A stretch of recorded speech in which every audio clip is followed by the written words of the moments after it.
El aeropuerto bullía con la energía habitual de las salidas matutinas. Las maletas con ruedas rodaban sobre los suelos de baldosas pulidas.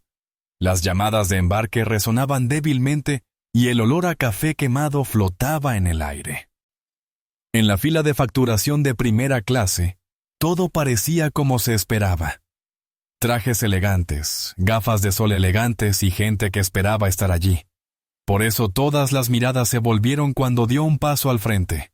Una mujer con un abrigo azul marino y una bufanda color crema. Nada llamativa, nada estridente, simplemente tranquila, serena, con aplomo. Arrastraba una maleta Samsonite sencilla y ligeramente desgastada. No llevaba marcas de diseñador visibles, solo líneas limpias, zapatos cómodos y una presencia que no reclamaba atención. Pero aún así, la atención la alcanzó. La agente de la aerolínea levantó la vista, observándola lentamente, entrecerrando los ojos por un instante. «Disculpe, señora», dijo, forzando una sonrisa. «Está en la fila correcta. Es primera clase». La mujer no dudó ni un segundo. «Sí», respondió, sacando su tarjeta de embarque del teléfono. «Vuelo 384, primera clase», titubeó la agente. Algo en su expresión le tensó los labios, algo que la juzgaba. Tomó el teléfono, lo miró fijamente un segundo más de lo previsto y luego volvió a mirar a la mujer. «Déjame confirmar algo», murmuró antes de alejarse de la cabina. Detrás de ellos, un hombre rió entre dientes. «De todas formas, soy demasiado capullo para volar en primera clase», dijo sin dirigirse a nadie en particular. La mujer lo oyó. No dijo nada. Otro pasajero en la fila empezó a grabar. Una adolescente le susurró a su madre: «¿Por qué la tratan así?». Aún así, la mujer no se inmutó. Se quedó allí parada, con la mirada fija en nada, la postura completamente inmóvil, el pañuelo color crema cayendo suavemente sobre su hombro. Ningún arrebato, ninguna reacción, ninguna señal de frustración. Pero en su interior todo estaba despierto. Se llamaba Imani Brooks, de 34 años, abogada federal de derechos civiles con autorización de alto nivel. Su trabajo había transformado las políticas de las agencias que financiaban la seguridad aeroportuaria en todo el país, y también las de las personas tras el mostrador de facturación. Pues y eso no tenían ni idea de a quién estaban engañando. Todavía no. Porque Imani no era de las que se dejaban llevar por las credenciales cuando la insultaban. No necesitaba alzar la voz para ser peligrosa. Solo necesitaba dejar que siguieran hablando. Estaban redactando la demanda palabra por palabra. Y en menos de 2 horas, su nombre llegó a las bandejas de entrada de los equipos legales y supervisores regionales. Cuando el video llegó a TikTok y la etiqueta empezó a inundar Twitter, quienes la llamaban demasiado barbuda, iban a descubrir lo cara que podía ser esa suposición. Imani Brooks no era la primera vez que la subestimaban. Había vivido toda su vida siendo malinterpretada por quienes creían poder evaluarla con una sola mirada. Vieron a una mujer negra con una sudadera con capucha o un pañuelo en la cabeza y pensaron: estúpida, incompetente, fuera de lugar. Pero ella había aprendido hacía mucho tiempo que la dignidad no consistía en parecer alguien de su entorno. Se trataba de saber que pertenecías. Había crecido en el sur de Chicago, criada por una madre con 2 trabajos y un padre que entrenaba baloncesto juvenil en el centro recreativo local. El barrio había sido ruidoso, vibrante y, sí, un poco rudo, pero también le enseñó agallas, concentración y la silenciosa fuerza de nunca rendirse cuando se tiene razón. A sus 34 años, Imani era ahora una abogada federal dedicada a litigios de derechos civiles. Se había graduado entre las mejores de su clase en la Facultad de Derecho de Yale, era secretaria de un juez federal, y ahora trabajaba directamente en casos relacionados con prejuicios raciales y discriminación en el transporte y el servicio público. No era un trabajo glamuroso. Sin ruedas de prensa, sin seguidores en Twitter, Solo montones de declaraciones, miles de correos electrónicos y salas de juicio donde, sola, se mantuvo tranquila y con una agudeza inquebrantable, desmantelando la injusticia sistémica, pieza por pieza. El caso en el que trabajaba ahora involucraba un número creciente de quejas contra una importante aerolínea por incidentes recurrentes de discriminación en la facturación. Vigilancia excesiva de pasajeros negros y morenos, y negación selectiva de privilegios de primera clase según su apariencia. No era la primera vez que lo veía, pero sí la primera vez que lo experimentaba en persona. Volaba a Washington, D.C., para reunirse con un panel de funcionarios federales de transporte. La reunión llevaba meses programada. Su boleto fue comprado por su oficina.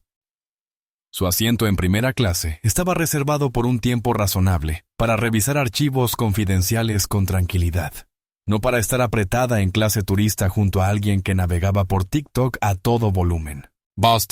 Y, sin embargo, el personal de la aerolínea había logrado reducirla a una bandera de seguridad debido a su abrigo, su piel y su silencio. Podría haber dejado sus credenciales ahí mismo. Podría haberlo puesto fin. Pero Amani no funcionaba así. No pedía permiso para ser tratada con justicia. Observaba, escuchaba y dejaba que la gente se rebelara. Y cuanto más hablaban, más le daban exactamente lo que necesitaba. Cada comentario extra, cada retraso, cada microagresión, eran los cimientos de algo más grande, algo legal, algo innegable. Porque cuando dejas a alguien como Imani Brooks de lado por atreverse a mostrarse cómoda consigo misma, no solo te estás peleando con la persona equivocada. Estás poniendo a tu empresa en el lado equivocado de la historia, y ella había venido preparada. La mujer detrás del mostrador regresó con otra empleada. Esta un poco mayor, con un portapapeles en la mano y esa tensa sonrisa corporativa que siempre presagiaba problemas. «Señora», dijo sin levantar la vista de la pantalla, «tenemos problemas para verificar su billete. Necesitamos que se haga a un lado un momento mientras solucionamos esto». Imani simplemente asintió y retrocedió. Su maleta permaneció en posición vertical a su lado. Su pañuelo aún descansaba cuidadosamente sobre su hombro, pero por dentro, su pulso era firme, bajo y concentrado, como un jugador de ajedrez observando a su oponente realizar otra jugada imprudente. Mientras se hacía a un lado, la fila avanzaba a su alrededor. 2 viajeros de negocios blancos se registraron rápidamente, sin preguntas. Una mujer con pantalones de yoga y un moño despeinado pasó como un rayo por el mostrador sin siquiera mostrar su identificación. Imani lo observó todo. Cada momento, cada detalle, cada uno anotado y almacenado en silencio. No buscaba pelea. Estaba reuniendo pruebas. Entonces llegó el turno. Un tercer miembro del personal susurró algo por radio. Minutos después, llegaron 2 agentes de seguridad uniformados del aeropuerto. Uno se paró frente a Mamad de Amani, el otro a su izquierda. «Nos han informado que no estabas cumpliendo con las normas del personal de facturación», dijo el primero, con la mano cerca de la funda. «Nos gustaría que nos acompañaras para responder algunas preguntas». Imani arqueó una ceja, pero mantuvo la voz serena. ¿Levanté la voz? ¿Amenacé a alguien? ¿O estamos empeorando esto? Porque no sonreí lo suficiente. Mientras le entregaba un billete válido de primera clase, el agente no respondió. Los pasajeros cercanos redujeron la velocidad, observando. Alguien más comenzó a grabar. El momento se perfilaba no como una molestia aislada, sino como una muestra pública de abuso de poder. Imani había visto este patrón en docenas de casos, y ahora lo vivía. No la tocaron, pero le dejaron claro que ya no era bienvenida en la fila por la que había pagado. La apartaron a un rincón junto a la pared, lejos de los demás viajeros. El mismo empleado de la aerolínea que la interrogó al principio estaba ahora detrás del mostrador, charlando y riendo con otro pasajero como si nada hubiera pasado. Imani no los apartó la mirada. No se movió, No hacía falta porque lo que no entendían era que este no era solo su trabajo. Era su especialidad. Y se dirigían directamente hacia su expediente. Pasaron unos minutos, pero se les hizo largo. Y Manny permaneció donde la colocaron, junto a una columna cerca del borde de la terminal, lo suficientemente lejos de la fila de primera clase como para estar fuera de la vista, pero no fuera de ella. La gente observaba. Algunos susurraban, otros la filmaban, y aún permanecían en silencio. Ningún miembro del personal regresó para explicar nada. Finalmente, apareció una cara nueva, una supervisora con blazer y un cordón que decía jefa de operaciones. No saludó a Manny, no se disculpó, simplemente se acercó con una copia impresa en una mano y un informe de un cliente en la otra. Señorita Brooks, dijo con voz entrecortada. Parece que hubo una confusión con su clase de embarque. Su apariencia y reserva nos llamaron la atención. Y Manny permaneció inmóvil. ¿Mi apariencia?, preguntó con calma. ¿Y qué aspecto de mi apariencia me llamó la atención? El supervisor hizo una pausa. Claramente no esperaba una pregunta directa. Es un procedimiento. Hemos tenido casos de personas que usaron boletos que no coincidían con su identificación, o que accedieron fraudulentamente a filas prioritarias. Y Manny entrecerró los ojos ligeramente, pero mantuvo la voz firme. Para ser claros, les mostré mi tarjeta de embarque. Les mostré mi identificación oficial. Verificaron mi nombre, pero en lugar de registrarme como a cualquier otro pasajero, me derivaron a seguridad del aeropuerto basándose únicamente en mi apariencia. Silencio. Los pasajeros cercanos habían dejado de fingir que no escuchaban. El aire se sentía tenso, como una cuerda demasiado tensa. Entonces llegó el momento que realmente marcó la pauta. La supervisora miró a su alrededor y bajó la voz. Si tan solo hubiera cooperado con más respeto, esto se podría haber evitado. Y Manny dejó escapar un suspiro silencioso. Así que ahora es mi tono. No mi identificación, ni mi boleto, solo el hecho de que no sonreí por haber sido irrespetada. La supervisora parpadeó. Y Manny dio un paso adelante solo un poco, no agresivamente, solo lo suficiente para recuperar su espacio. No eres la primera en confundir silencio con culpa. Y no seré la última persona a la que subestimes, pero te sugiero que revises con cuidado el nombre en esa tarjeta de embarque. Y así, el momento cambió. La supervisora retrocedió, insegura, y Manny no amenazó, no alzó la voz, pero el peso de sus palabras flotaba en el aire como un trueno que aún no había estallado. Porque detrás de ese abrigo azul y bufanda color crema había más que una simple pasajera. Había autoridad, había historia, y se avecinaba un ajuste de cuentas, estuvieran preparados o no. La supervisora dudó, mirando rápidamente el nombre en el manifiesto impreso que tenía en la mano. Algo cambió en su postura, apenas perceptible para los demás, pero a Manny lo captó. Una sutil tensión en la mandíbula, un destello de reconocimiento. Pero en lugar de reconocer la situación, la mujer forzó una leve sonrisa y dijo: «En breve la registraremos de nuevo. Gracias por su paciencia». Sin disculpas, sin responsabilidades, solo un débil intento de suavizar lo que no se podía desmentir.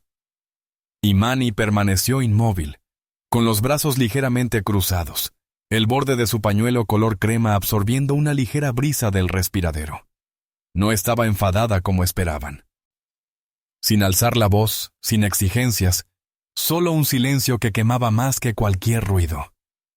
Apareció otro empleado, este más joven, posiblemente nuevo. Parecía visiblemente incómodo al acercarse. «Señora, si me sigue, la acompañaremos a un mostrador de facturación privado para finalizar todo». No la miró a los ojos, solo quería que el momento pasara. Al pasar junto a los pasajeros que la habían estado observando, Manny sintió que la seguían con la mirada. Algunos parecían avergonzados, otros curiosos, Algunos lo apoyaban discretamente, pero nadie dijo nada. Llegaron a un mostrador más pequeño al fondo de la terminal. Casi vacío, la joven empleada tecleaba rápidamente, evitando charlas intrascendentes. En cuestión de minutos, su tarjeta de embarque de primera clase se imprimió nítida y limpia, como si nada hubiera pasado. «Listo», dijo, deslizándolo sobre el mostrador. Imani lo tomó, le sostuvo la mirada un segundo y asintió.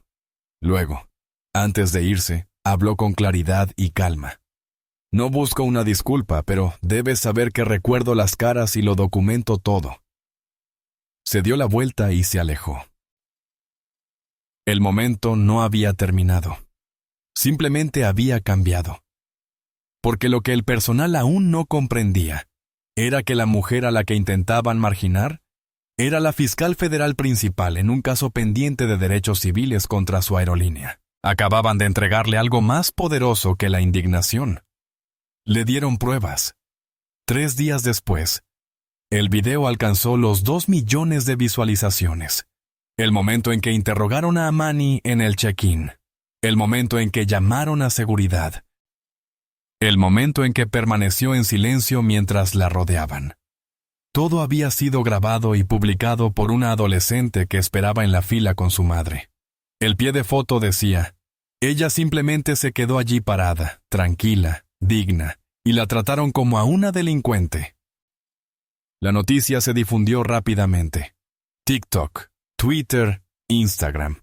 Too Good to Fly se volvió tendencia, seguido por Amani Brooks. Y finalmente, First Class Justice. La gente no solo reaccionaba, estaba indignada. Los comentarios se llenaron de historias personales de otras mujeres negras, profesionales, veteranas e incluso azafatas que habían sufrido el mismo trato. Y de repente, esta no era solo la historia de Mani, era la de todos. Pero aún así, Imani no dijo ni una palabra en línea. Castito no fue hasta una semana después, cuando publicó un mensaje discreto en LinkedIn. Sin video, sin hashtags, solo una foto de perfil de ella con el mismo abrigo azul marino y bufanda color crema. La publicación decía, en parte: vestir cómodamente no es poco profesional. Guardar silencio no es sospechoso, y ser negro nunca debería considerarse una amenaza. Esa experiencia no me humilló. Me recordó por qué hago este trabajo. Porque la dignidad no se gana con una tarjeta de embarque. Es algo que se merece simplemente por existir. En cuestión de horas, esa publicación fue compartida por abogados de derechos civiles, profesores, empleados de aerolíneas e incluso algunos ejecutivos, discretamente avergonzados. Los comentarios fueron una lluvia de agradecimientos, disculpas y ofertas para hablar en conferencias y paneles. Rechazó la mayoría porque el verdadero mensaje no era viralizarse. Se trataba de responsabilidad, de memoria y de recordarle a todas las empresas que ocultan sesgos tras sus políticas que, a veces, la persona que perfilas es quien dicta las reglas. En cuanto a la aerolínea, emitieron una disculpa genérica tras la presión de los medios de comunicación, pero Imani nunca respondió. No hacía falta. Ya se había presentado una queja formal ante el Departamento de Transporte. Y su nombre ya no solo figuraba en la tarjeta de embarque, aparecía en la portada de una investigación federal. Imani volvió a volar 2 semanas después. Misma aerolínea, misma ruta. Esta vez, nadie la cuestionó. Nadie le pidió que se hiciera a un lado. Se sentó en primera clase, abrió su portátil y volvió a su trabajo. No porque tuviera algo que demostrar, sino porque siempre había pertenecido allí,